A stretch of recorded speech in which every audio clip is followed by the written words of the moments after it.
Papa, where's Lydia been? Lucy asked her father the next morning. Why ain't she been around? Billy Bumblebelly reached down and picked up his daughter, and placed her on his knee, then gave her a kiss on the forehead and said, "Well, sweetie, I've been bumbling told that Miss Lydia just ain't gonna be coming around no more." Oh, Papa, why not?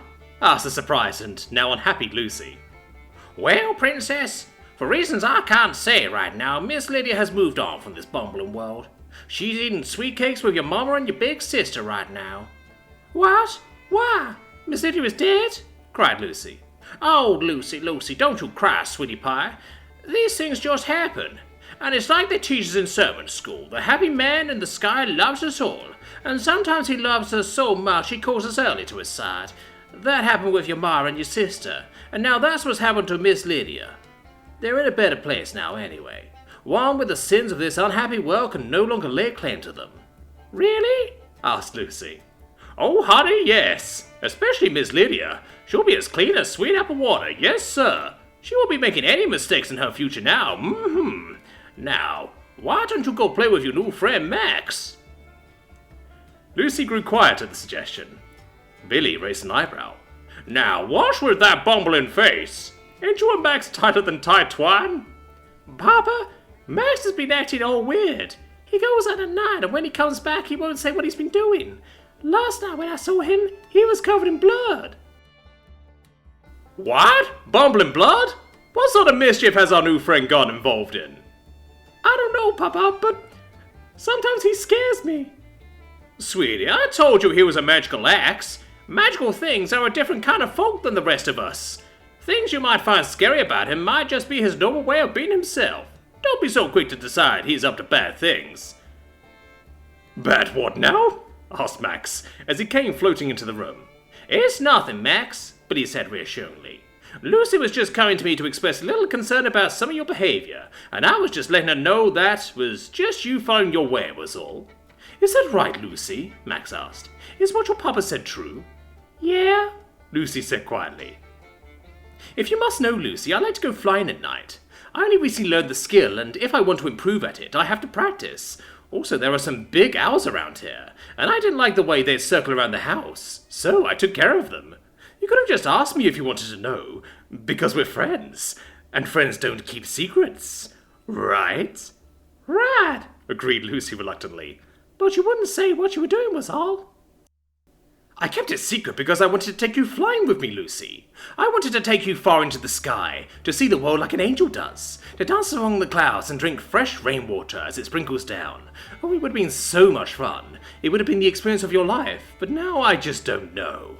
I mean, who'd want to spend any time with Betty Blabbermouth?" I'm not a blabbermouth," Lucy said tearfully. "Liar, liar, liar, Lucy the liar. The very instant I did something you didn't like, you tried to stitch me out. Best friends are supposed to keep their secrets forever and never ever tell on each other. You're a bad friend, Lucy." "No, I'm not." "Billy, did you know that Lucy wanted Lydia to disappear forever? Her exact words were, 'I want her to go away forever.' Did you know about that, Billy? And I can't help but notice that Lydia hasn't been on hand these last few days, "Max, that's tattling," shouted a now furious Lucy. "Well, that's how it feels. See how you like it. Wait, what are you doing?" Lucy leapt from her father's lap and gave Max's handle a rough pinch. "Ow, you pinched me. You're so mean, I hate you now," Max said. "Well, I bumbling hate you too," Lucy shouted. "That is enough," Billy said in his loudest, only adult in the room voice. "You two separate right now. If you can't be nice, and you can't be around each other." "But Billy, she pinched me. Lucy didn't use her words," whined Max. "You're a big bumbling pussy willow. How's them words?" Lucy asked him. "Lucy, you go to your room. Max, you go to the utility shed. I will have peace in my home. By the happy man in the sky, I will." "Aw," whined Max. But he obeyed. "Ah," whined Lucy as well, but she also obeyed. When the two were away, Billy sat in his seat, his mood now thoroughly funked. Kids could be a real handful, he knew. Oh, how he wished the missus was still here on this earth, to help him guide the little ones. Suddenly, there was a knock at the door. "Well, who could that bumbling be?" Billy wondered. When he answered the door to find out, a tube sock filled with copper coins came swinging down as hard as a leather sap, and put his lights out but good.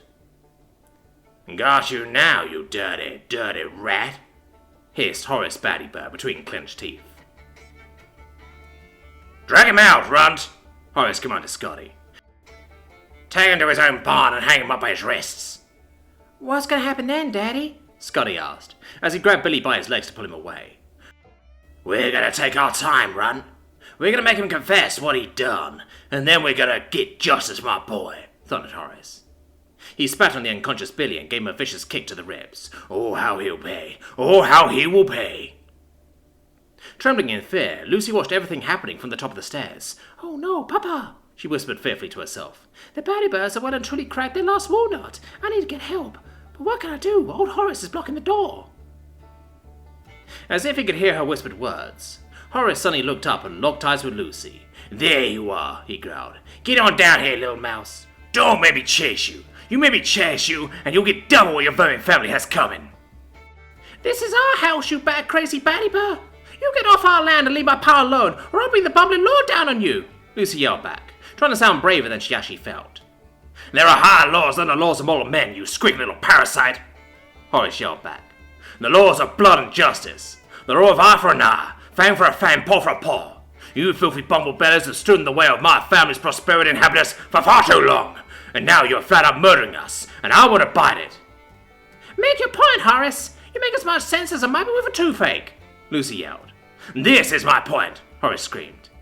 He held up a quarter-filled glass bottle of hooch, with another of his old socks jutting out of his neck. And then he lit the end of it, and prepared to throw it. Don't do it! Lucy shrieked in terror. Don't do it, you crazy old badger! "The hell with you, little girl! The hell with all bumblebellies! Burn! All you just burn!" Horace threw the blazing bottle, which then shattered against the stairwell, and spread flame and smoke every which way. Lucy began coughing just as Horace began laughing. "This is for you, Scooter. I love you, son, I love you. You pa ain't never gonna let this evil stand," Horace cackled. He then exited the farmhouse, taking a moment to lock up behind himself as he did so. Then he began walking to the barn. "Now you get yours, Billy Bumblebelly," he vowed. Lucy tried desperately to still the terror that was now threatening to overwhelm her. The smoke had spread so much faster than Lucy ever would have believed. Everything in her home was burning. Burning! And if she couldn't get out of there, so was she. No, I can't give in to panic. Someone has to save Pa. Yes, that was right. She had to keep calm. She was a bumblebelly, and no Baddieburr had ever gone one over on a bumblebelly. She'd survived this. She just had to figure out how.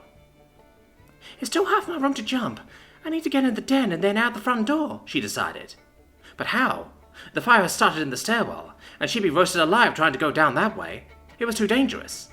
But then she had an idea. She raced to her room as quickly as she could, and with a strength born of desperation, she ripped her blankets and sheets off her bed, and then quickly snatched her mattress off of the box spring.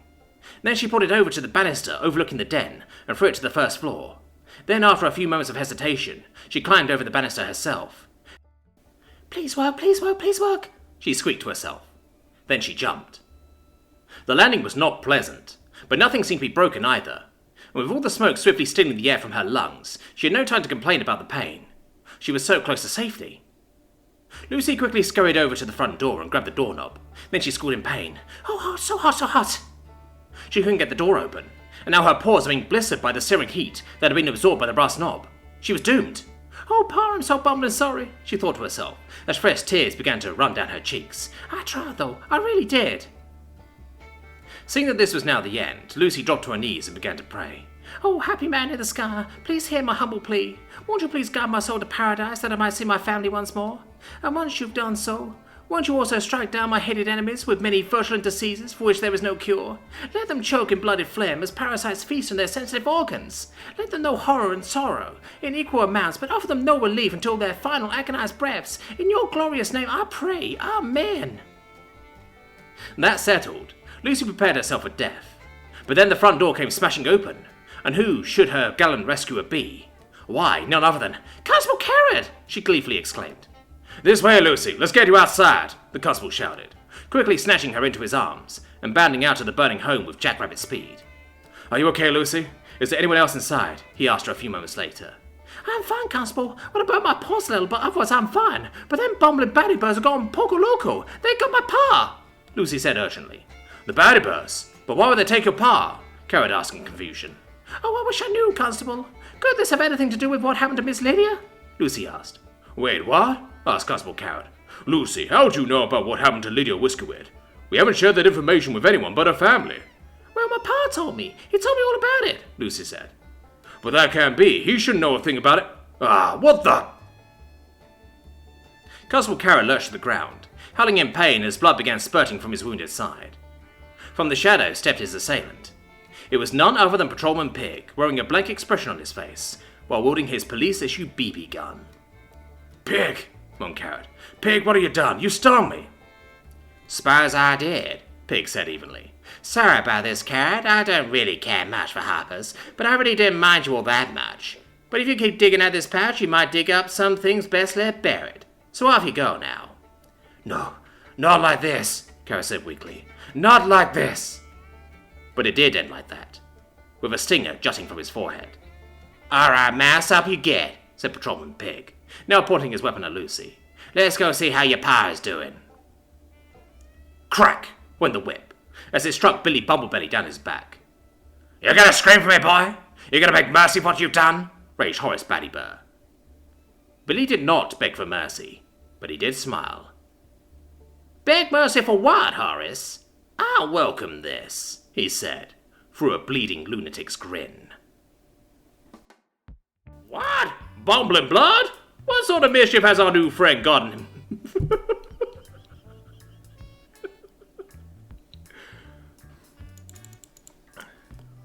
Billy, did you know that Lucy wanted Lydia to disappear forever? Her exact words were, "I want her to go